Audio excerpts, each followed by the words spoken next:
피임에 대해서 굉장히 잘못된 상식을 가지고 있는 경우가 있어요. 밖에다 싸면 안전하다, 콘돔을 2개 하면 안전하다, 또 자랑을 하는 경우가 있어요. 나 놓고 냈다.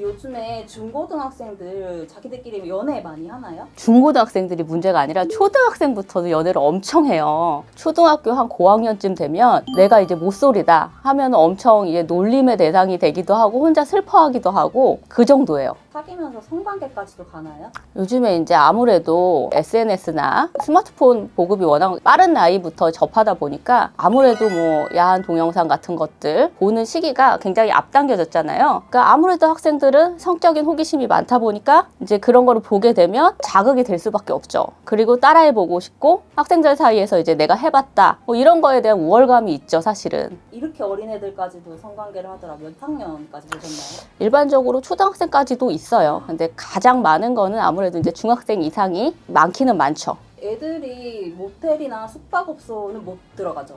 못 가죠. 밀폐된 곳, 침대가 있는 곳 이런 곳들은 이제 청소년들이 출입이 원칙적으로 안 된다고 알고 있고 그렇기 때문에 그 전까지는 룸카페에서 좀 많이 이루어진 것 같은데 요즘은 이제 아파트, 복도, 뭐 계단실 이런데 CCTV 없고 또 사람들이 왕래하지 않고 거기에서 많이 이루어져요. 룸카페나 아파트 계단 이런 데서 하다 보면 사실 피임도 제대로 안 갖춰져 있을 것 같아요. 이제 피임 제대로 하나요? 가장 큰 문제가 그거예요. 피임이 우선은 제대로 안 되는데 또 피임에 대해서 굉장히 잘못된 상식을 가지고 있는 경우가 있어요. 밖에다 싸면 안전하다라고 하는 그런 잘못된 상식. 콘돔을 2개 하면 안전하다? 더 위험해요. 사실은 마차 때문에. 오히려 아이들이 또 어느 정도 고등학생쯤 되면은 콘돔 없이 성관계를 했다는 거를 또 자랑을 하는 경우가 있어요. 나 놓고 냈다 라고 하면서 이제 그렇게 자랑하는 경우가 있고 하기 때문에 피임에 대한 부분들도 사실은 성교육에 있어서 굉장히 중요한 부분인데 그게 많이 부족한 것 같아서 굉장히 아쉬운 부분이죠. 여기서까지 이런 일이 생겼는데 좀 쇼킹한 장소 같은 거 본 적 있으세요? 이제 학교에서도 그런 일이 벌어지기는 하는데 그거는 일반적인 경우는 아니고 스릴을 느끼기 위해서 뭐 그런 식의 장소들도 이용하는 경우들이 있는 것 같아요. 그리고 요즘 고등학생들도 SNS 같은 거 굉장히 많이 하잖아요. 뭐 호텔에 출입을 하거나 하는 친구들도 있고 어떻게 거기까지 갔는지는 알 수는 없지만 다양한 곳에서도 경제력에 따라서는 잘 사는 동네 친구들은 데이트도 다 호텔에서 하더라고요. 청소년끼리 서로 합의하에 성관계를 하는 게 이게 불법은 아닌가요, 요즘?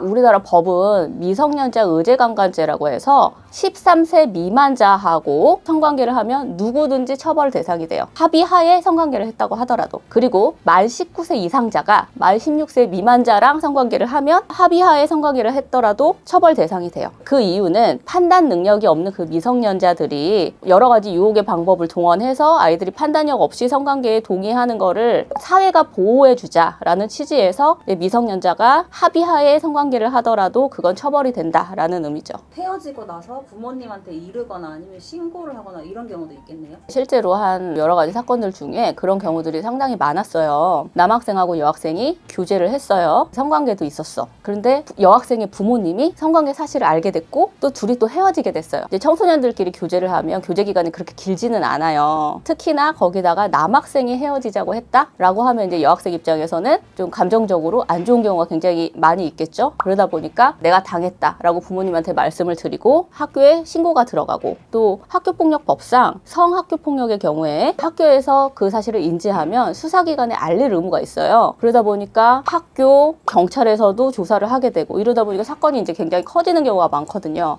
나중에 이제 두 사람이 교제하면서 주고받았던 메시지들 뭐 그다음에 그 당시의 상황들에 대해서 잘 밝혀가지고 합의하에 관계한 거다라는 걸 이제 잘 입증을 해서 잘 밝혀지기는 했으나 성범죄 사건 같은 경우에는 피해 여학생의 진술이 굉장히 좀 중요하게 다뤄지는 경우가 굉장히 많거든요. 그러다 보니까 여학생의 말에 좀 더 신빙성을 두고 조사를 시작하는 경우가 많아요. 그런 부분들이 있는 거죠. 성관계 하기 전에 뭐 이런 거를 뭐 확인을 받는다거나 뭐 어떻게 해야 나중에 이렇게 억울하게 몰리는 일이 없을까요? 요즘에는 뭐 일본에서 성관계 동의한다는 서로의 사인을 하는 그런 앱까지 만들어졌다고 하더라고요. 근데 이것도 성인하고 동일하게 합의하에 관계를 가졌다고 하더라도 추후에 신고가 들어가거나 하게 되면 굉장히 인생이 힘들어지는 그런 사건들이 발생하다 보니까 동의를 하기 위해서 앱을 사용해서 그렇게 한다는 것도 사실상 좀 어려울 것 같고, 아무래도 역지사지의 그런 생각을 할 수 있는 교육들이 좀 필요한 것 같고 그렇습니다. 혹시 부모가 평소에 교육을 할 수 있는 방법이 있나요? 성교육이라는 게 사실 연령대에 맞춰서 교육을 하는 게 굉장히 중요한데, 만 13세 미성년자랑 성관계를 하면 누구나 처벌을 받고, 만 16세 미만의 청소년하고 성관계를 하면 만 19세 이상 성인이 처벌을 받고, 이거를 우선은 주지를 시켜 주실 필요가 있고, 그 다음에 무조건 이제 성관계를 하지 말라 해도 사실 뭐 애들이 말을 안 듣잖아요. 그럴 때는 사실 피임에 대한 교육도 굉장히 중요하다고 생각을 해요. 가능하면 안전하게 관계할 수 있는 방법, 그리고 가장 좋은 거는 사실 여학생들이 본인이 진짜로 원해서 이렇게 성관계나 성행위에 나가는 경우보다는, 그러니까 남학생이 계속적으로 요구를 하다 보니까 못 이기는 그런 상황에서 나가는 경우들이 굉장히 많거든요. 사실은 본인이 정말 원할 때 관계를 가질 수 있게끔 하는 성적 자기 결정권에 대한 교육이 굉장히 필요하다고 생각을 해요.